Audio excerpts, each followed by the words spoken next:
Is Sunday, September the 4th, 2014, and this is a video blog. I've decided to do video blogs from now on, unrehearsed, unedited, no script.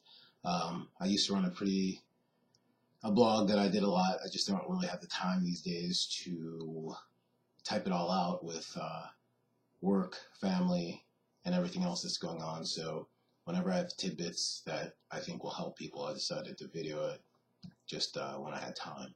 So I just got home from grocery shopping and doing some errands with my family and seeing some good friends over at F3 Tactical, a tactical shop over here in Northern Virginia where I reside. And over the last few days, I've come across, well, actually last few weeks, come across several people who I feel are really struggling and they're at a really low point of negativity in their life where they feel kind of depressed, down, and feel like very unhappy with life. The only thing that qualifies me to speak about those things are that I myself have suffered through a lot and it made me stronger, and I chose to fight through those depressing moments and bouts of negativity and hopelessness, and I'm hoping that sharing some of that stuff with you guys will help other people. Basically, when you're down in the deepest depths of depression and not feeling like anything's going to work out in life, where you feel hopeless and negative and you see no light, a lot of people continue to push themselves down deeper and deeper. And once you get down to that point, you want to stay there. I mean, I know as sick as that sounds, a lot of people do, and they don't try to fight their way back. So basically, when you're fought back and kicked back by life and negative circumstances and things into a corner, there's only two choices. To me, there's only one, because giving up, to me, is not an option. So when I say two choices, that means either give up or fight back. Give up, get kicked to death and die, or get up, fight back as hard as you can, and keep pushing forward. I say that message constantly to people. Giving up to me is not an option. It's selfish. The only people that you hurt is yourself, which you obviously don't care about at that point, but you hurt the people closest around you. So fighting is the only option. You fight forward, you push forward, you move forward, you stay positive. It doesn't have to be winning the war in one day. What it means is fighting small, positive things to get you through the day, the week, the month, the hour, the minute, the year, 5 years. You push forward. When you've suffered through life constantly and you feel like the world is just out to get you, no one loves you, no one cares about you, the world is a negative place, and why bother? That's when you have to fight back the hardest. Those things usually come to you when you're alone, at night, in the middle of the night, keep you up. You have to stay positive and you have to fight back. You have to constantly just reiterate positive, positive, positive. You have to make that choice to fight those things back. For me, I believe in God, Lord Jesus Christ, so I fell back on faith. For others, if you don't believe in God, then fall back on whatever it is that you have to keep you going. But you have to find something positive and you have to focus on it. That's the only way. There's always a reason to live. There's always a reason to fight. There's always a reason to push forward. The people who you see in life as that you look at and idolize and think are the strongest, usually are strong because they went through a lot of shit. And because of that shit they went through, that's how they became strong. Some people, as a result, once they face those demons, can easily reacclimate. Others can't. For me, I worked through it all on my own. I did not have anyone to pull me out, and I feel like my mission in life, outside of my main focus in life, is God, my family, and working to provide for my family. But outside of that, as far as society and my friends and loved ones are concerned, I feel that God put me here to help other people. And so since I can't encompass and reach out and help everyone in life, I figured by my blog, now video blog, and eventually writing a book, sharing some of those experiences when people are at that point of hopelessness, that they'll turn around and realize that this isn't the end of the world, that there is a way out, and that other people have been through it just like me. Oh, he went through this too. Wow, how did he get through it? Here it is. and then they can understand. When you're feeling negative, your world zeroes down really small into like nothing. You're laser focused on this little tiny world, and that's all you know. You don't see any other perspective outside of it around it. So it's helpful when you have an outsider. And when you don't have a lot of people that you trust in your life, in your inner circle, and it's just you, then you have to change your perspective. Changing perspective is the only way you're going to see things differently. When I say changing perspective, the best way is for me to give you an example of what I mean. You take an orange. You said 3 people around the table. You take an orange and you put that orange in the middle.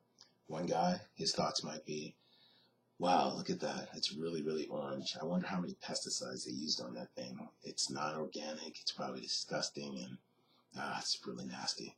The next person can be thinking, wow, look at that sphere. Look at the way it captures the light, the shadows the pores cast, and the way that the light hits it, etc., an artistic mindset. The last guy could just be plain and simple, well, damn, that's an orange and I'd like to eat it because it looks juicy and I'm hungry as hell. Perspective. But when you're locked in and your focus is narrow and you've got tunnel vision, perspective is not an easy thing. Sometimes you need an outside perspective, but you always have to take into account the source of your advice. If you're having a bad time with your significant other, don't go to the person that just broke up with their significant other because they're going to give you bad advice. Always consider the source of your advice. If you want to be uplifted and positive and you know somebody that's uplifting and positive, then go to that person for advice. But if you know somebody that's totally negative, they're going to give you the wrong advice and bad advice and possibly hinder you further. The best analogy I can give, and I use a lot of analogies, just like parables in the Bible, the reason being is because it's easier to help people relate. Speaking of relating, the more you can find someone like you, they can usually relate to you. Growing up, I had a lot of friends that had both of their parents. Parents were very successful. They grew up in very stable homes and things like that. They couldn't relate to me. They could listen to me and probably sincerely felt badly for me, but they couldn't relate to me on the level of being able to understand, to go through those things. So finding someone to relate to you is very important in dealing with issues that are plaguing you in your life, because if they've gotten through them or they actually know what it's like to go through those and walk through your shoes, then it's a lot easier for them to give you advice. And not everyone can do that. A lot of people go through life and they don't learn from their mistakes, and they carry around a bunch of baggage. Then when I say baggage, it's not like the literal term that most people use. What I mean is, to give you another example, if you walk around a block, and every time you walk around that block, you trip over a crack in the sidewalk. Well, if you're too worried about what everyone else thinks, and you panic and you trip and you say, oh, and you just brush yourself off really quick and keep on walking and saying, you're destined to trip over the same crack the next time you walk around. But if you trip, fall, say, crawl on your hands and knees and say, oh, that's what I tripped over. Nah, brush yourself off and say, you know what? I see what I tripped over. I'll make sure I keep my eyes open and pay attention. I promise you will never trip over that crack again, because you'll catalog it, you'll have learned it, you made a mistake or have had an accident, and you gain wisdom. A lot of people, they trip over that crack, they look around, they're embarrassed, people watching them, maybe not, maybe concerned that they're hurt, maybe that embarrasses them, they just crumble it up, throw it in their bag, and keep walking, and then keep tripping over that same crack. Same thing with relationships. Someone hurts them, rather than face it, they write it off, they ball it up, and they throw it in their bag. Relationships, other bad experiences that are negative, that hurt people, instead of just dealing it, dissecting it, admitting fault, both your own and the faults of others, because a lot of people can't admit their own faults. This person did this to hurt me. You know what? What did you do to allow that person to hurt you or to impact your life negatively? You're partially at fault. You have to acknowledge and accept the blame that you allowed someone to do some parts of that. And most times people want to not accept responsibility because it hurts too much. But if you dissect it and say, what could I have done better? What part did I allow to happen to myself?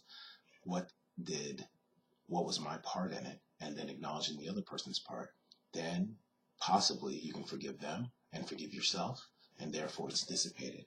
there's no more emotion involved, there's no more negativity, and you can speak of it and it won't crush you and break you down. That's how you become stronger. That's how you unweigh the burden off of your shoulders and don't carry it around, and you can be baggage free. That's a very hard thing for most people, because either they don't want to admit that they're wrong and accept any fault, or they don't want to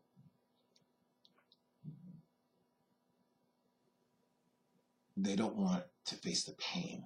You need to face whatever hurts you. You need to face that pain. You can't run away from it, because what happens, it's like a pack of wild dogs and you're constantly running from it. Every bad experience or negative or hurtful experience, you just add another dog to the pack. And eventually you're going to run into either a wall, trip or fall, and all that's going to catch up to you at once and engulf you. And then you're going to have to fight your way out of it.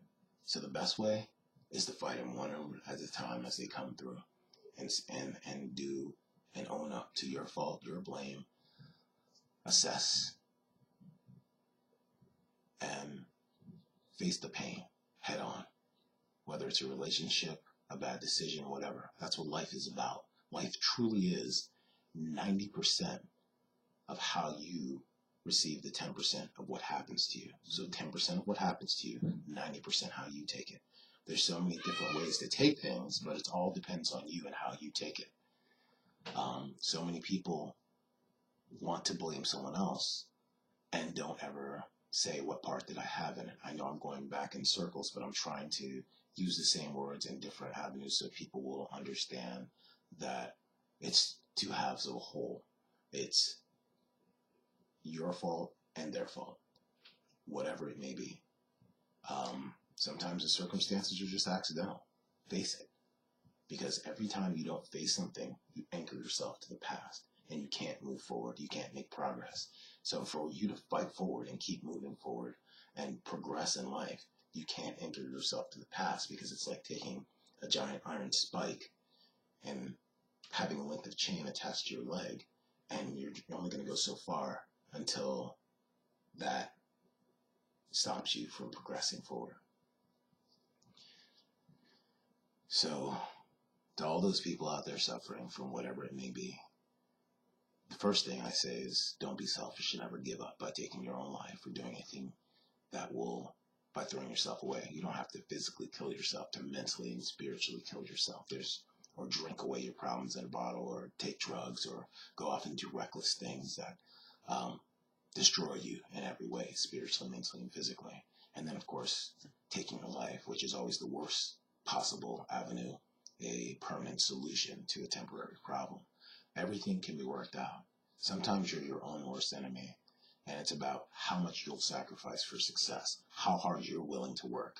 Never accepting no. If someone says no, then you keep going and finding out and asking that question until you find someone positive who's going to say yes and answer your question. It's all about drive, internal will, and facing things. If you can't do it yourself, then you find people you trust and love, because sometimes we all need a boost, someone to help push us back up on our feet, to hold our hands, to walk through things together. And if you have absolutely no one else and you feel like you're too weak to yourself, you always have our Heavenly Father to fall back on. So just remember that the strongest of us became strong because we chose to fight. We chose to push forward. We chose not to give in. We chose not to be selfish. Putting other people ahead of you says a lot too. In life, like for me, it's God, my family, providing for my family, and then my loved ones. My loved ones are my family, aka my friends. You can't choose who you're related to, but you can choose your family. They don't have to be blood related. And that's another thing where a lot of people allow themselves to be hindered. They think because they have family members, just because they're my family, mother, father, sister, brother, whatever, they can do whatever they want to. You know they cannot. You're a person. You have a choice in life of how much. And if they are hindering you, that doesn't give them a back pass to come and kill your life or destroy your life. Just like I would tell anyone else, life is too short for stress and drama. If people are causing a problem for you, then cut them out of your life. Let your family be the people you choose, that love you, that care about you, that put you before themselves, and that you put them before yourselves, that you give 100% to each other. Those kind of friendships in relationships, our family, and the people that love you, they don't have to be people you're related to. Because I've seen too many people in life allow people that they're related to sabotage them, to hurt them, to kill them in every possible way, to drain them. And they think that family loves unconditionally. That's not true.